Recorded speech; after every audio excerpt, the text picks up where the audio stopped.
what you set out to do, which was not to make more product, but to make product that sort of mattered, if you will. I feel like there were two big parts of that. One was the craftsmanship, like Granny teaching you how to needlepoint. In fact, in the early days, Bergdorf Goodman picked up a necklace that had embroidered patches all over it.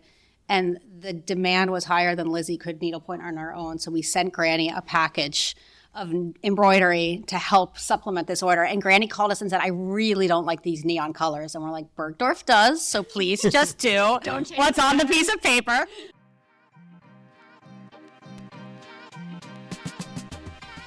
Welcome to The Materialist. My name is Mark Bridge, and I am your host. The Materialist is a podcast about the things that surround us, the material objects that we make, that we buy, and that we bring into our lives. I'm fascinated by what things are made of. I'm fascinated by who makes them. I'm fascinated by where they come from and the role that they play in our lives. I had a certain degree of conflict over my obsession with materials. We live in a world full of stuff. We live in a world full of opinions about that stuff. Some people spend all of their time desiring to acquire more, while others spend their entire lives trying to think about, how do I minimize? How do I break the spell of desire and acquisitiveness?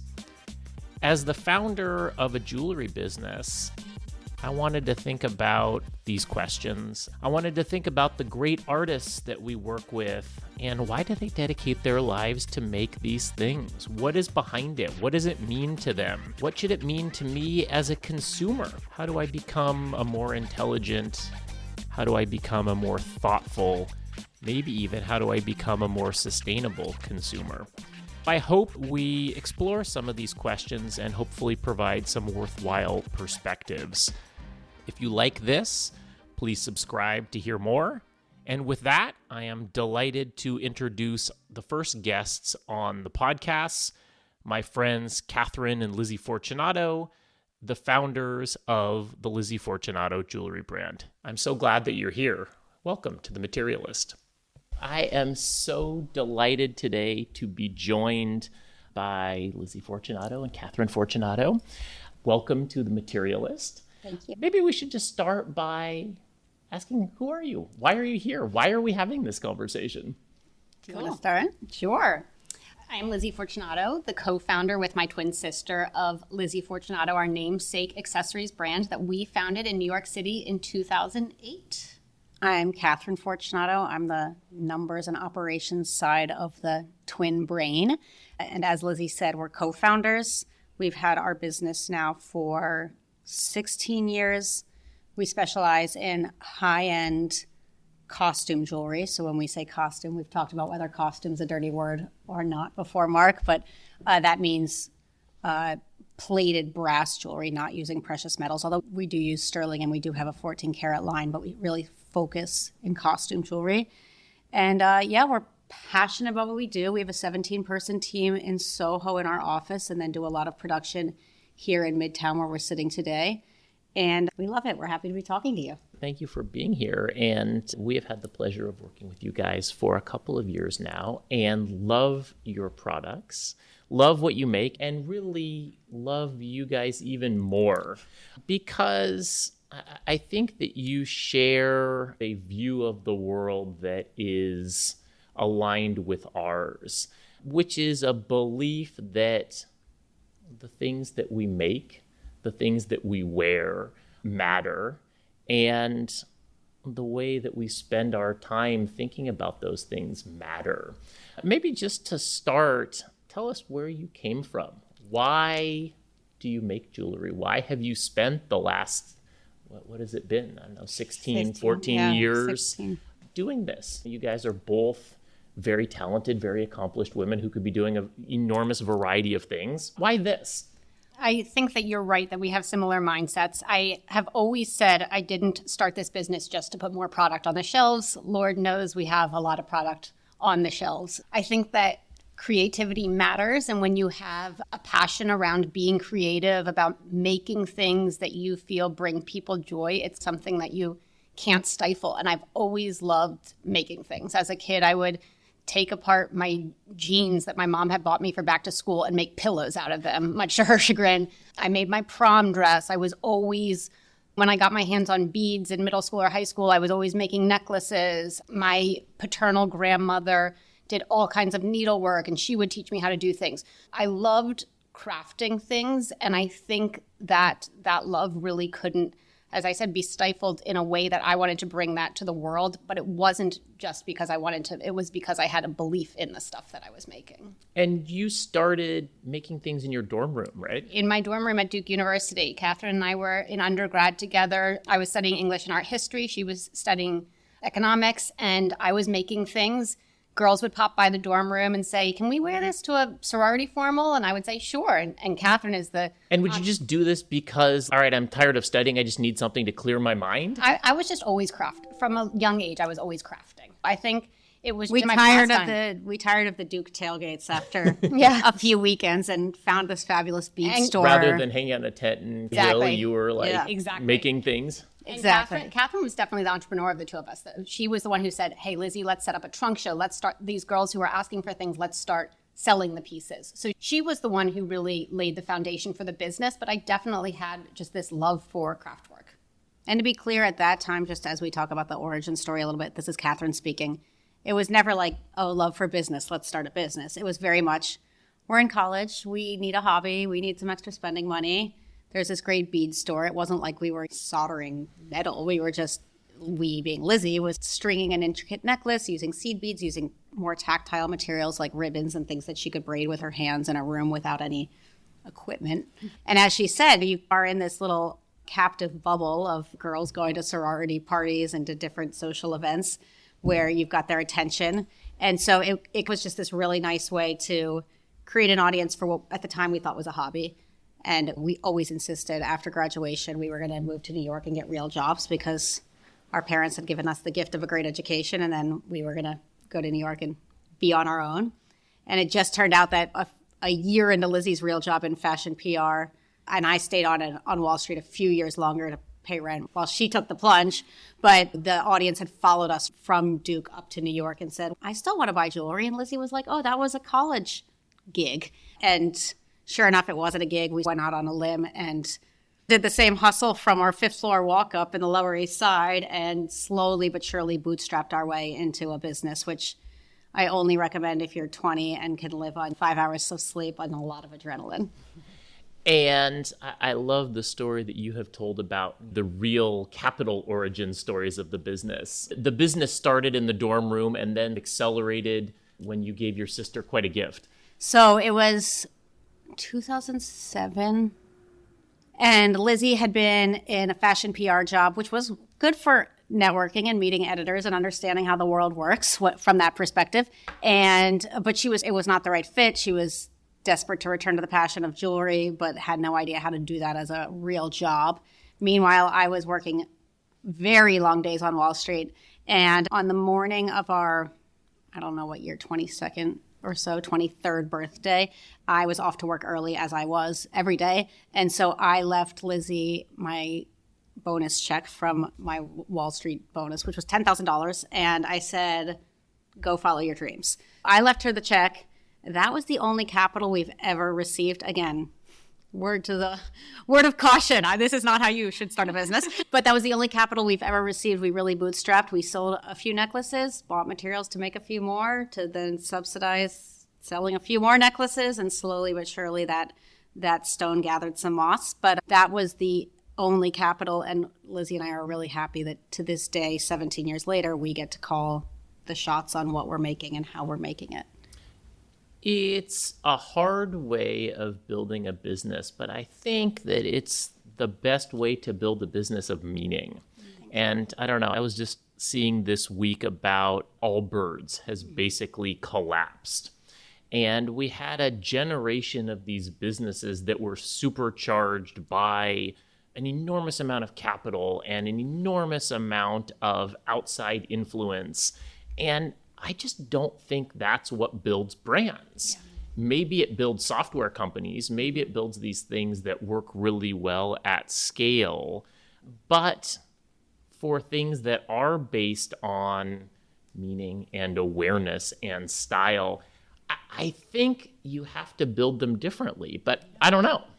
Yeah, I tend to agree with that. We would sometimes complain in our early years, like, we need that, like, gangbusters product. We need that one-hit wonder. And in retrospect, I think we're really happy that we never had a season that was, like, so insanely blown out of the park because we had some top seller that every single person thought was the trend of the season, because it's inevitable to have some kind of crash and burn after that. That's when you get that injection of money, be it from an outside investor or from internal success that you're having at a specific moment.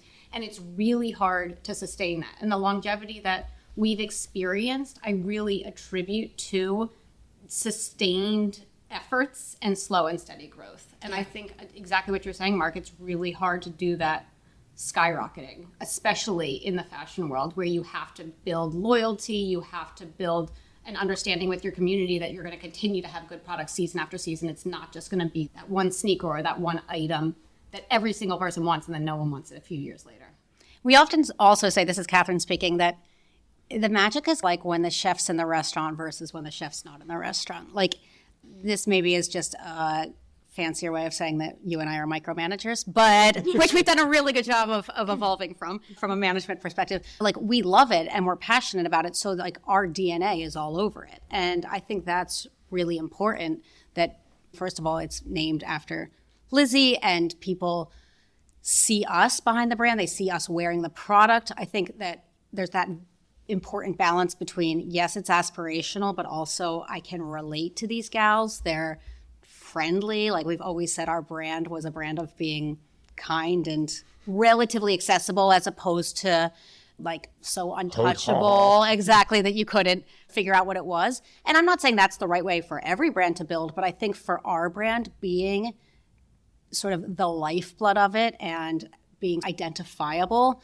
was crucial, and was maybe that is a substitute to the capital. Like, if you're not going to pay for fancy advertising agencies or fancy showrooms or fancy influencers from day one, then something's got to fill that void. And for us, that was Lizzie and me getting in front of, you know, the customer, or later on the camera when it came to social media. And an important note, we launched before Instagram, and that was huge. I mean, my mom used to call it PR at the bar, because Lizzie and I would go out to Beatrice back in the day or wherever it was with 10 business cards and say, you're not going home until you pass out your business cards. And so it was a very different time than where we live only 15 years later, because so much of it was truly organic, face to face.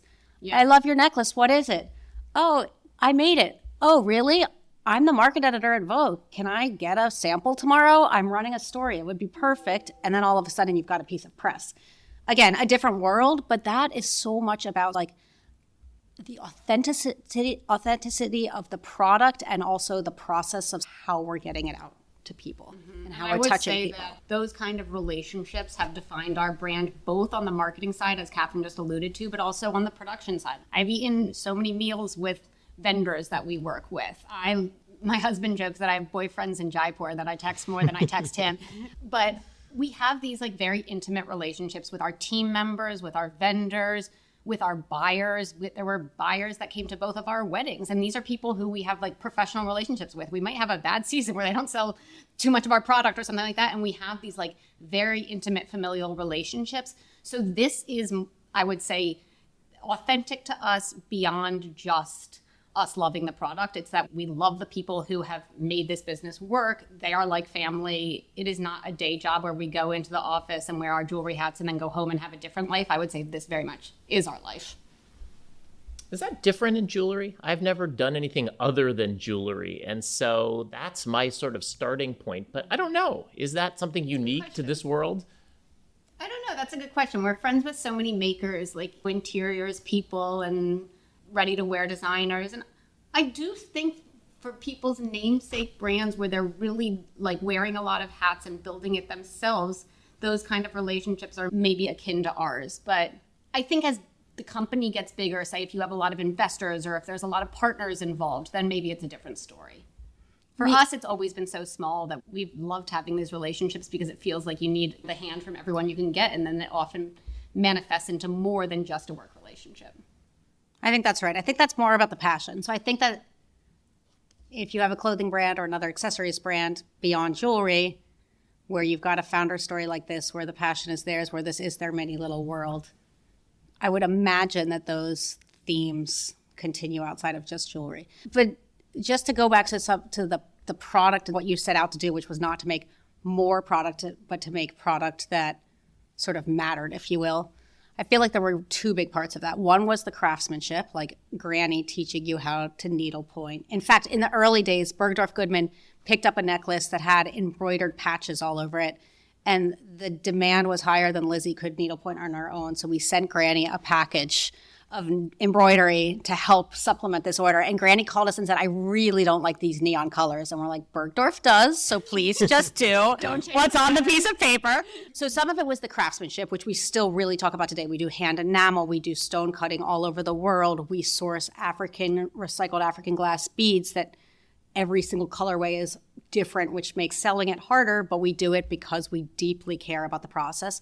And then part of it is really about telling a story. Lizzie was an English and art history major in undergrad, and every collection, I think more than most jewelry designers, it's almost like a ready-to-wear show with show notes, where every collection either has a destination or an architectural reference or a piece of contemporary artwork that really narrates the collection. And for us, that's where the product then transforms from being just a piece of jewelry to more of sort of an art object or a piece with a story behind it. So I want to get into that because I think that's such an interesting question. And so many brands talk about DNA, or they talk about the codes of the house. And what is that, right? Where does that come from? Is there a through line from the pieces that you were making at Duke to the pieces that are on at present today? What gives cohesion to something that carries your name? I definitely think there's a through line, and it's interesting because I've always been attracted to mixing mediums in my designs. And part of that was out of necessity when we started. When we started, it was like, I have access to these beads, or I went to a trimming store with my mom and I got ribbons and tassels. Or to a flea market where you got a chandelier piece. Sure. And by virtue of maybe not having access to an incredible metalsmith or a stone setter, but by having access to these other outlets where I was finding the materials that I could, I was combining unexpected materials in these statement silhouettes. And that's what really initially defined the brand. We early on in like the first year or two had a piece on the cover of Women's Wear Daily. And the title was something like A Craft Moment. And it was featuring a piece that had these like bows that were made out of vintage ribbons. And that, again, was out of necessity. This is the materials I had access to. And so this is what the jewelry would look like. It also defined my personal style of like mixing things and being eclectic. And we continued that aesthetic. We've always continued that aesthetic. But there were definitely moments in our history when the trend pendulum swung. I remember like when 2010, 11, 12, when demi-fine was really in and everyone wanted a dainty chain with a single diamond. And that trend was certainly not in our aesthetic favor, but we didn't change the DNA of our jewelry. We kept doing what we were doing. Sure, we tried to tweak things and maybe make something look a little more streamlined or a little bit lighter weight, but we certainly didn't change the DNA. And even today, we're working with glass blowers. We're working with ceramicists. We're always trying to incorporate these different mediums into the pieces in the same way that I was doing in the very beginning. Is there a piece that typifies Lizzie Fortunato? If I was going to find the platonic ideal and put it on the shelf and to say, okay, this is... Such a good question. I would say it's evolved a bit, but it's always a piece that involves materials from multiple vendors. Like we always call it our N001 on the line sheet. That's necklace 001 being like the hero of the line sheet.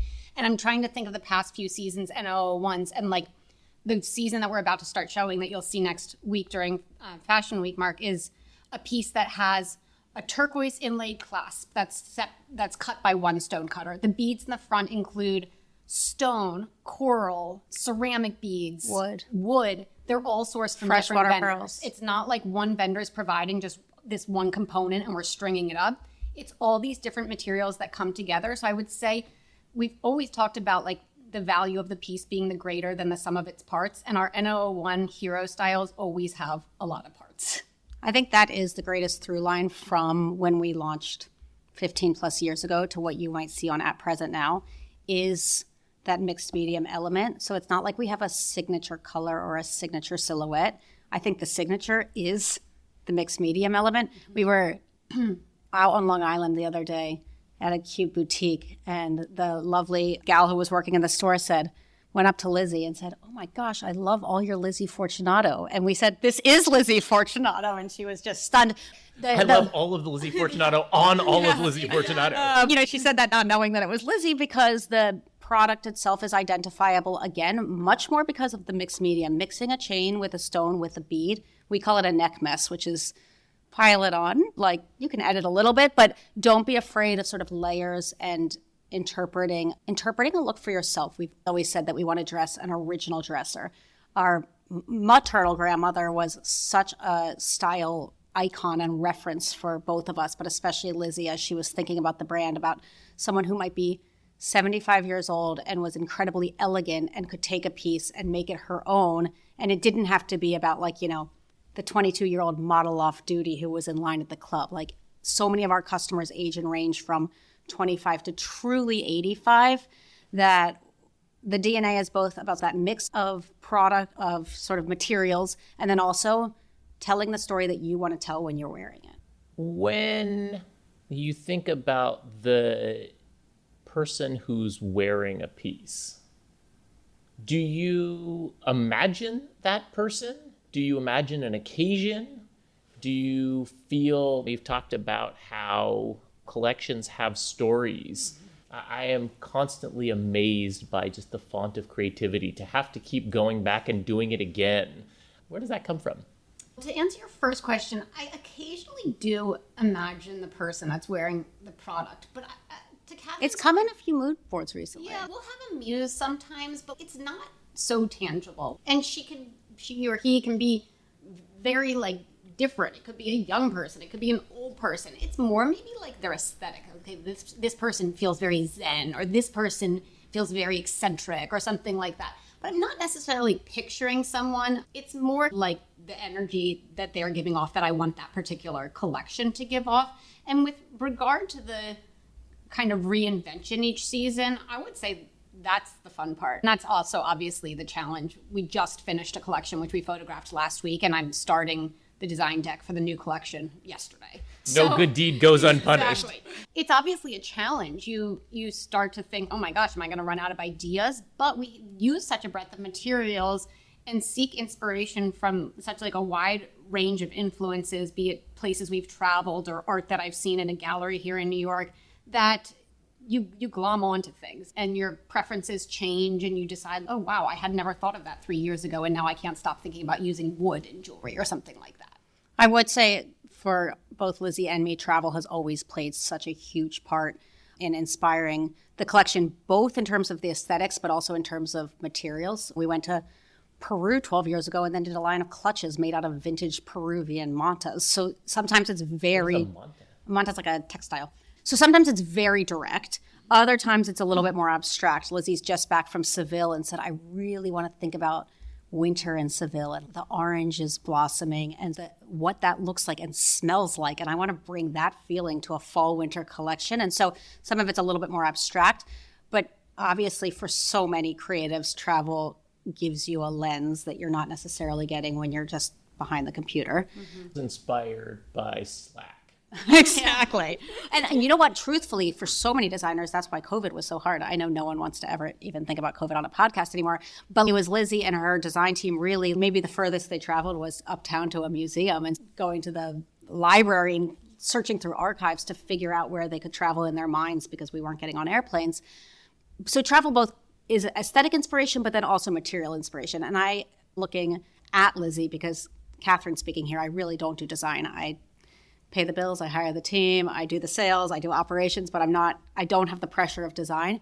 But Which is its own form of creativity, just as the Thank person you. who is that side I of the brain. appreciate that. I appreciate that. Give a shout out to Thank you. But I do see when Lizzie discovers a new either specific material or vendor who can open up our world to new processes everything sort of changes. Yeah, that's the eureka moment. That's the eureka moment. We started working with a flame-worked glass vendor up in upstate New York, and she takes a rod of glass and heats it over a 2,000-degree flame and molds that piece into a flower pendant, a circular bead, a ring, a fish. Oh, yeah, you guys have had our fish pieces made out of glass. We love the fish. And the fact that we went from not having that resource to having a resource that can make colored glass pieces by hand, where each one is a little different, that opens up a whole new sort of vocabulary for how to express these ideas. And so that's a huge part of where the inspiration comes from and who we figure out we're going to be dressing. Mm-hmm. And really the answer is anybody brave enough to wear a purple glass fish ring on their finger. Why do people choose to wear purple glass fish rings? Lizzie, you're my style icon, so you answer that. I don't know. I love that being in New York, and the world is flat now, so everyone can see everything. But there is such creativity in dressing. Like, sometimes, as Kathryn said, COVID limited travel, but sometimes it's just all you have to do is go out your back door in this city, and you will see people who inspire the way you want to dress. And we all get into those lulls where it's, I don't want to dress up, I'm feeling lazy today. And there are moments when I will go out and see someone who looks just so creatively put together. Like they weren't prescribed to any trend. They were just dressing for themselves, and it influences me to be like, okay, get it together. Go put on something that makes you feel great. And there is such, at least for me, there is such truth to that notion of if you look good, you'll feel good. I think the same is true with your home. When your home is put together, you feel more put together. Certainly maybe not the case for everyone, but like I really believe in that. And I think that people who want to take chances or wear something that makes them feel great, that sparks joy with them. If there is a purple fish on your finger and you're looking at it and smiling at it, maybe you have other crazy things happening in your life, but that's going to spark a moment of joy, then I think that's quite powerful. I just got an email from a customer last night who said, I bought the Lamai heart necklace for my mom and it brings her so much joy. Keep doing what you're doing. And we hear that so frequently that it's the one necklace I put on and I get a million compliments and I feel so good in it. Or it's a conversation starter because someone asks, what's the story with that cool pendant or that cool ring? And so the fact that you're wearing something, again, that's more than just like functional, it's not jeans and a sweatshirt, but it actually is a style piece. It is that piece that gets you the compliment or starts a conversation, or maybe it's just for you. You look at it and it makes you smile.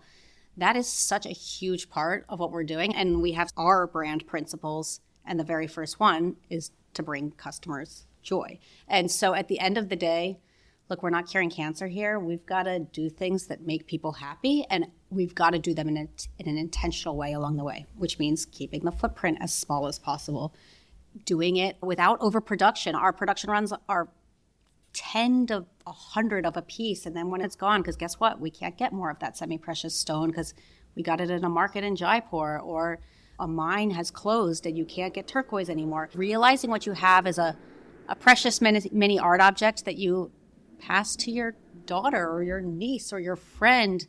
Or you display it when you're not wearing it. I have so many pieces that when I'm not wearing them, sit on a tray on a dresser or hang on a nail on the wall. And there is something about being able to admire these things. It's not like a t-shirt that you're stuffing in a drawer, but being able to admire things that are really little art objects, because again, a lot of artisans' hands and a lot of thought has gone into the production of each of these pieces. Tell me, what are you wearing today?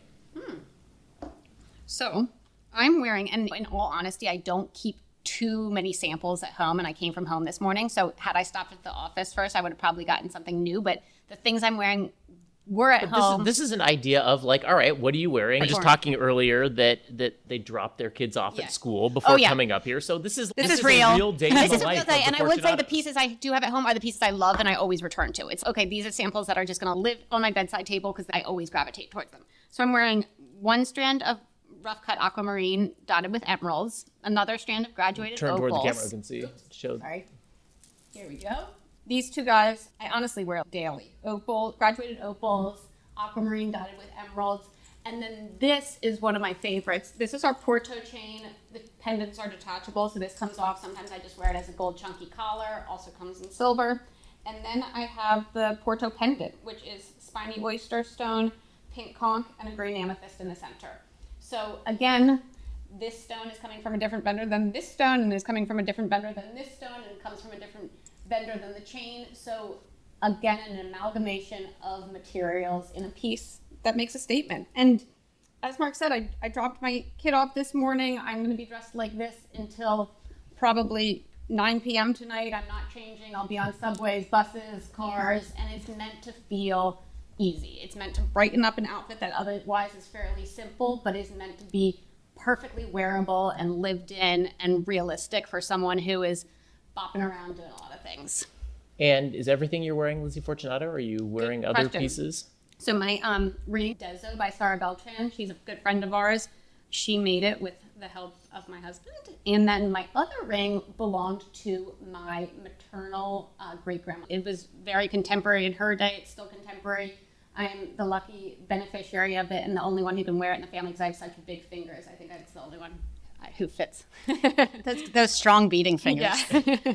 This is Kathryn. I'm wearing one of our little 14-karat strands. I don't even remember That which base color. Green sapphire. Green sapphire, thank you. With assorted little fine charms. I live and breathe in this. And these charms are detachable, so you can mix and match them. The little Mediterranean coral comes from the coolest vendor in Italy who hand carves these. The others are semi-precious stones, again, that we source from India. Lizzie and I love a coral cornicello, or the cornicello shape in general. It's a sign of good luck in Italian culture, and our grandmother gifted us some of her original coral cornicellos when we were maybe in middle school that we still wear on chains today. So we brought those into the collection. And then I'm wearing our new bloom earrings. These are hand-carved night earrings in a sort of prong setting. We do these in a bunch of different colors. They're super duper classic. They're also really lightweight.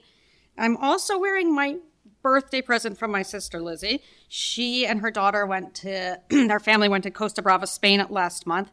And Ruby and Lizzie picked out this stone off the beach and then inlaid it with tanzanite and sky blue topaz as a birthday necklace for me. So a real testament to the found, storied, traveled nature of what we're doing. We really don't want anything to submit a purchase order, come out of a box, smack it on a shelf. That sort of defeats the purpose of making this layered and complex and interesting and challenging.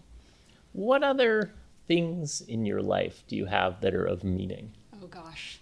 So anyone who knows me knows that I'm a collector of things. As much as I would like to say I want to, get rid of things, it's very hard for me. I love my things. And that, I would say... I want to just put a pin in that for a second. Why the hesitation, right? There's something interesting about, I feel some sense of the expectation is I shouldn't have things. I don't mind having things, or I don't look down on having things because, and who am I to judge what kind of things we have? But I like having things from other makers. As a maker myself, I like the idea of supporting other people who are producing something that's going to put a roof over their employee's head, that's going to pay the bills, that's going to bring joy. I will say I really don't shop fast fashion, fast homewares. I love supporting other people similar to myself.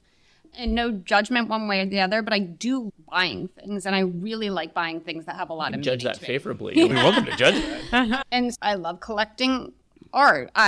One of my favorite purchases of recent is a handmade wooden chair that was made by a woodworker in LA, a female young woodworker with huge bulbous hand-turned legs. We kind of collaborated on the upholstery for it. I sent her a textile that I had collected in India, and she used that for the cushions. This is a chair I'll have forever. Hopefully then my daughter will have it. I'm obsessed with it. But it was a purchase that was very deliberate, that took time. And where did you find it? How did you meet her? Good question. I, like many creatives, get very deep on the internet, and I think I must have seen her name cited in some interior story, and then I started following her on Instagram and reached out to her. Can we give her a shout out? Yes, Sam Klemick, and her brand is called Other Side Objects. She's super cool, based in LA. I'm obsessed with this chair. It's also very comfortable. But yeah, I love collecting art pieces. I love vessels, vintage vessels, handmade pottery, baskets. One of our friends has a company called Underwater Weaving, and she hand makes baskets. Kathryn and I recently took one of her classes. Erin, Jenny, this is a shout out to you. But I love pieces like that maybe aren't super functional in my everyday life, but I look at and really spark joy. Lizzie and I have never been known to return from Portugal, Morocco, India, South America, Japan without some kind of fragile find on our laps in the airplane, whether that be a crystal chandelier from Buenos Aires So or... this is now the second time we've mentioned the chandelier. Tell us the story Yeah, of the chandelier. many chandeliers. That was a different chandelier. Oh, there's lots of theme. I just remember... I think, I really loved... I think that's phased out a little bit of my current aesthetic, my current vocabulary, but I definitely incorporated a lot of big crystal pieces. That was back in maybe more in like the put a bib on it days. But there was a lot of like crystal components that I do think came from antique chandelier pieces. 100%. But we even have, over the years, had a portion of our website called Fortune Finds, which is really to celebrate finds from our travels, because we are so passionate about not only what we wear, but also, like you said earlier, how we're dressing our homes. Again, whether that's an intentional purchase from a woodworker in LA, or that's being on a year-long hunt for a vintage piece just so that we don't have to, again, go that fast homewares route and buy it and tire of it in 2 years and dispose of it and do it all over again. That's really not our MO. We try to encourage so much to our customers and our community that buying a little less for a little more and making it count and making it last, to us at least, is really extremely powerful, extremely rewarding. And I think that sort of surrounds us in our wardrobes, in our accessories, and in our homes and the way we travel. And we both shop vintage. I get that with fashion, you might be a girl in your 20s or 30s with a lot of weddings to go to. You don't want to wear the same thing multiple times. I've been there. I understand it. We launched resale on our website so that you can like trade up and trade in. I want to make this process more circular. I understand that we are in a pretty trend-driven environment where it's popular to be in line with whoever on your screen is wearing whatever they're wearing. But I think that, as Kathryn said, buying things that you can wear on repeat. I have a few go-to outfits that my friends or fashion colleagues have positively seen me wear, like on multiple occasions. Yeah, I think we were just doing something the other day, and Lizzie said, "These pants are from 2008." And she was very proud of it. But that's not for everyone. So being able to trade up, having platforms now that promote circularity is really cool. Shopping vintage or just restyling something in a different way. We're trying to do more pieces that have like detachable components or mix and match components. I think being able to like create newness, because for some of our customers, there is that appetite to look different, to have something that you didn't have last summer. So I'm not saying don't shop, don't buy, but do so with intention. Things in your life, Kathryn, of meeting?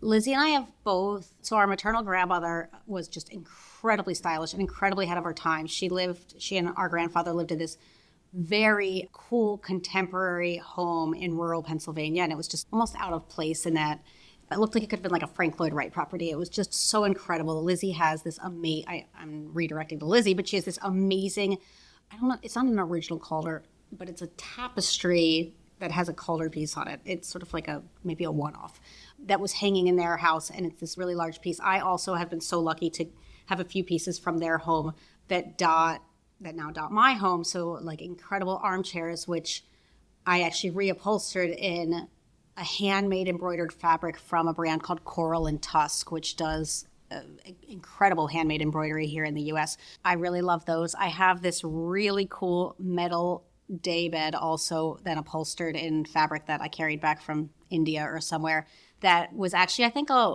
World War I cot. I brought it home from Brimfield Antique Fair. And my husband was like, so we're going to have a war cot where, soldiers died on this in our living room, but it's got a whole new life to it. And the answer is yes. The answer is yes. Again, pieces that have stories that came before then are really inspiring to me. Lizzie and I are both very passionate about art. Our dad, for our college graduation, gave us each a few $1,000 budget and said, let's research and choose like your first piece of art together. Collecting, it's still $2,000. It's not $20,000, but figuring out. What did you pick? I actually found an amazing Robert Motherwell that hangs on the second floor of my apartment, and it's big. It's really cool. And I have it's very petite, Jack Youngerman, who was an early 20th century American artist, original, and it's so cool, and it's on my mantle in my dining room. Yeah. I think it's the furniture and the art pieces that really bring me joy.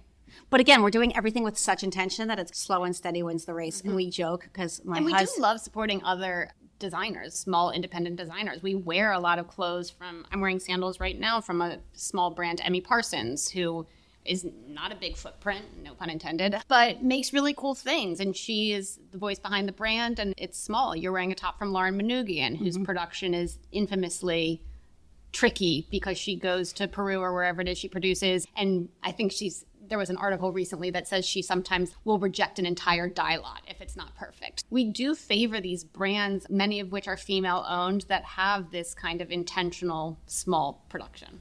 Totally. We each have young children. And when we talk about consumption, how do we have these conversations with our children? Oh my gosh. This is where just this morning, Johnny, my son, said just newly 4. Happy birthday, John. Thank you. If I lose this race car, or if I don't like it anymore, if I leave it at the playground, the context was vague. We'll just buy a new one. And they're living in this world. Yeah, no, statement. Definitive statement. They're living in this world of Amazon deliveries and Uber pickups. And in New York City, it is in their face whether you want it or not. And I'm not, and also we're not perfect parents. So it's in their face because we also engage. Are human, yeah. Yep. That's a real challenge. I will not say we are perfect. It was a conversation, again, at sort of 7 o'clock this morning with my husband and I saying, well, you know what? We don't actually just buy something when we tire of the old thing. We really think about it. Or if something breaks after you've played with it and used it for a very long time, then maybe we replace it. Or maybe if something really special happens and it's your birthday, then we get something. But just explaining the culture of consumption, it's been on our minds a lot because we live in a city where you walk down the street and you pass 14 places selling a plastic toy that they want. Yeah, I actually think about it a lot in relation to how we grew up, which was like in a much more suburban, rural environment, where when I was making stuff as a kid, it was literally with things that were in my backyard. I can remember picking flowers and then making like jewelry or crowns or whatever out of them. And that's very different from our kids' experience, where, to Kathryn's point just now, you walk down the street and there is literally like whatever you need at your fingertips. I would need or want. Sure. A plastic bubble gun. Yes. Or whatever it is. But like, I think some of my creativity stemmed from not having access to tons of different materials, things, junk, whatever it was. And I really find value in that. So I've tried to start instilling that in my daughter also, for where we will go to the beach and we'll collect shells and then we'll make things out of the shells that we collected. Rocks. Or exactly. Or we'll color pictures on cardboard that we just did this morning that came out of a box or package that had been delivered. So really trying to lean into things that we have on hand. Again, I'm far from perfect, but we do try and make stuff. We try and recycle things. We're big on at-home crafting. Yeah, we try and craft resourcefully, I would say. And when you describe to your kids what you do, what do you tell them? Oh, that's so fun. We actually did a jewelry making class at their Montessori school last year. It was a huge hit. They know we make jewelry. They know we have a business. They know that their moms work a lot. But yeah, I think we say mom makes stuff. Mom has a team. They hear us speak often about the colleagues in our office, and I think they grasp that. And mom goes to the office. Johnny this morning said, "Are you going to the office today?" And I said, "Probably." And he goes, "Don't miss family movie night." They get that. Yeah. I think that we're making stuff. When we make necklaces and stuff a lot with them. Ruby has a huge collection of jewelry that we've made together. They get that's what we do. Yeah, so. We'll see if they want to inherit this business someday. How would you feel about that? I would feel great if they wanted to, but I'm not sure. It's not an easy business to run, so maybe they want to go do something else.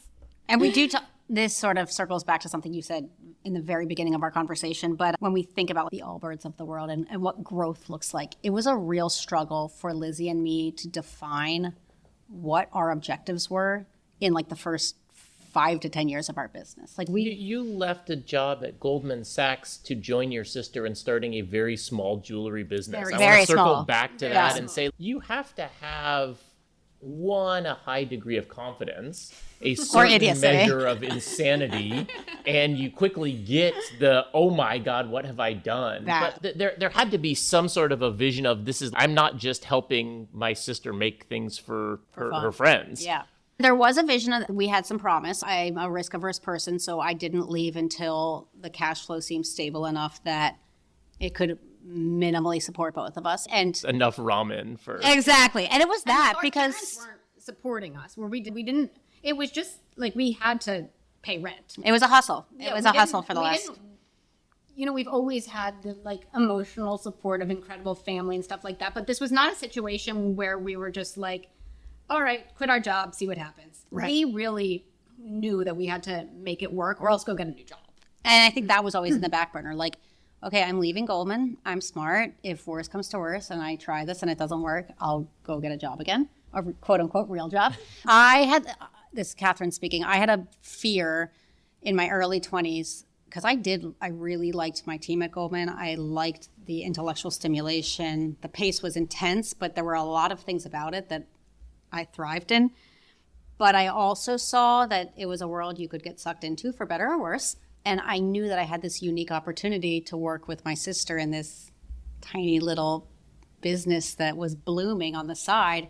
And I had a personal fear that I would get sucked into that Goldman world, the pay, the pace, the sort of high stakes of it all, and not be able to pull myself out. And that was really the thing that Lizzie gave me a pep talk in my late 20s, just as I was about to turn 30, saying, every year you say, this is the year I'm going to come join you. And you know what? You don't have to come join me, but you need to remember that you don't get to repeat your 20s. You don't get to do it one way and make all the money, and then the second way, the way you wish you had done it. And that was a real wake-up call that if I'm going to pull this Band-Aid off, I need to pull the Band-Aid off and join her. Again, a little bit of insanity. I was the first month that I had joined you, and we were working in this extraordinarily humble office space on Essex Street in the Lower East Side where you could hear the rats scurrying in the basement. And I think it was like a 100-degree August night, and I was having a war with the packing tape trying to get an order out that was due to deliver the next day, thinking about my temperature-controlled office on Wall Street that had an assistant and the trappings of the finance world, thinking, what have I done? And there were many of those moments, but for every one of those moments, there were also these mini little wins along the way that justify the insanity. And I think you've got to have a little bit of an entrepreneurial spirit. There were other moments, too, that I was going to say about that growth comment where we would have breakfast with a potential investor or a consultant, or like maybe it was just a 50-year-old guy who thought he knew what was best for Lizzie and me, who would say, have you ever heard of QVC? And we would say, you're clearly not hearing what it is that we want, which is to make things slowly, and to be slow and steady wins the race. But so much of that was difficult at the beginning. What do we want? People would ask us, what do you want? Do you want to build to be a $20 million business and sell? Do you want to license this business? Do you want to get really big and own it, but have huge volume? And it was hard to realize that we could say, we actually don't want any of those things. Or we don't know. I feel like we just didn't know for a while. Correct. And then to then eventually accept, maybe, can we just be a $5 to $10 million business that's really proud of what we make and create a strong quality of life for the people we employ and affect a lot of vendors and subcontractors and employees for the better, and be really proud of our product and go to sleep at night with a clear head. And that was a hard place to get to, even though it sounds relatively simple. It's a big leap for you. I'm really interested to, Lizzie, how do you have the confidence to say, hey, sis, I know that you're having all this success over here, to be able to say you are going to regret not doing this with me? Where did that come from? Gosh, I think I had never been exposed to the big paycheck myself. So I was like, can't be that great. Just come on over, have some fun.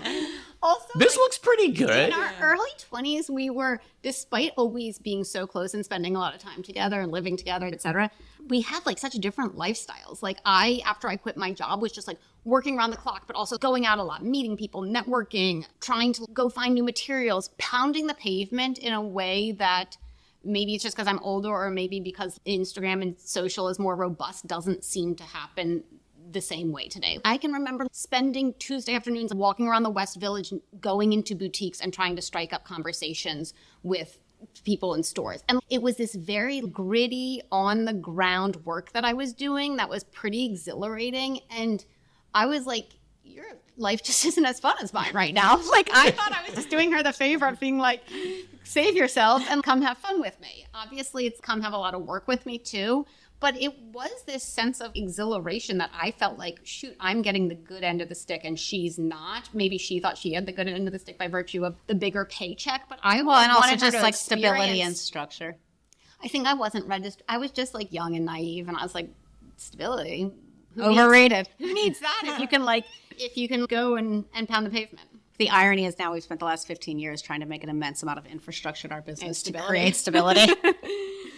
You win one battle so that you have the opportunity to face the next one. Exactly. As we wrap up here, I'm curious, you've mentioned a number of other artists and makers that you admire, but I don't know, I'm inspired by Ezra Klein, who always asks people at the end of each episode to recommend a book. But curious for you if there are people, makers, creatives that you would want to share. Sure. I would be remiss if we didn't mention one of our very dear friends, Gigi Burris, who is an incredible milliner. She makes hats by hand here in New York City. We wear them all the time, but she's taken her passion and creativity a step further by creating an organization called Closely Crafted, which actually celebrates makers and the process of making here in New York, as so many techniques die because a generation of seamstresses or hat makers or pattern makers doesn't pass their craft along to the next generation, or it gets exported, if you will. She has created this organization to really champion techniques and actually raise funding for both awareness and scholarships for people to go in and learn techniques that might otherwise not be used or celebrated. So Gigi's a great friend of ours. She's got a really cool little studio down on Pell Street in Chinatown where you can get the most amazing hats, but she also takes it further by really celebrating her network. Mm-hmm. Lizzie, you? Yeah, I'm just thinking, I think there are so many that now it's hard to rack my brain. But in terms of, I'll mention some of the art and makers in my home, and I think that will spur some ideas. But Isabel Bacon is a collage artist. I own one of her pieces. I love following her work. Porta is a really cool women-owned home store and gallery in Brooklyn, and it's a great place to discover cool designers, but they did an exhibit of her work, so that's how I found her. They also do rotating pop-ups of artwork, which is part of the celebration, because I think one word we haven't used enough today is community, and really celebrating each other. We all live these crazy isolated lives behind screens. And so it's not just about finding the artwork or collecting the special piece. I think it's about creating the community and the dialogue to celebrate that with each other and actually have a moment. Can I mention our holiday? Yeah, totally. Okay, that could be a good. So I'll close out our maker conversation with, we were trying to think of what we could give VIP customers or people who are shopping at the holidays as a little cool token of our appreciation this holiday season. In the past, we've done like different gifts with purchase or like cards or things like that. It's hard to be original in this world. Do you give everybody the fancy candle, or what do you give your vendors? The fruit basket? We were struggling to figure it out. So we made a postcard book, and it features works from artists that we've either collaborated with or admired, have in our home. And it is so cute. I can't wait to give these postcard books to friends. It's perforated. You can tear them out. You could hang them on your mirror for inspiration. You can send them in the mail. You can use them as gift tags. But it features pieces from artists that we've actually used in our pieces. For example, once we did this cool collaboration with a New York-based illustrator named Bernadette Pascua, and we embroidered her prints onto like our clutches and stuff. I remember so distinctly when Leandra Medina, at the time the Man Repeller, wore one of our banana clutches during Fashion Week. It got photographed so much, and this banana print was hand illustrated by this artist, Bernadette. So that's one of the pieces in the postcard. Kathryn Dunlap is a Charleston-based artist who I have a few of her pieces in my home. She's in the postcard. Caroline Hurley, a textile artist, Block Shop Textiles, great friends of ours in LA. The list goes on, but featuring these artists and then getting to share them with friends and customers is like such a fun idea. And I feel like the postcard book needs to continue year in and year out, because it's really a way to champion other makers who are doing cool things and who we super admire. We super admire both of you. Thank you for joining us. Thank you for being here and for everything that you do to bring joy and beauty and community into the world. Lizzie Fortunato, Kathryn Fortunato, thank you. Thank you. Guys. So fun to be here. Thank you at present. Thanks to Kathryn and Lizzie, and thanks to all of you for joining me for the first episode of The Materialist. I'd love to hear what you thought. please drop me a line, mark@present.com, with feedback, ideas for future shows or future guests, or just to say hi. I look forward to seeing you on the next episode of The Materialist. The Materialist is a production of At Present, matchmaker to extraordinary jewelry. For more information, visit www.atpresent.com.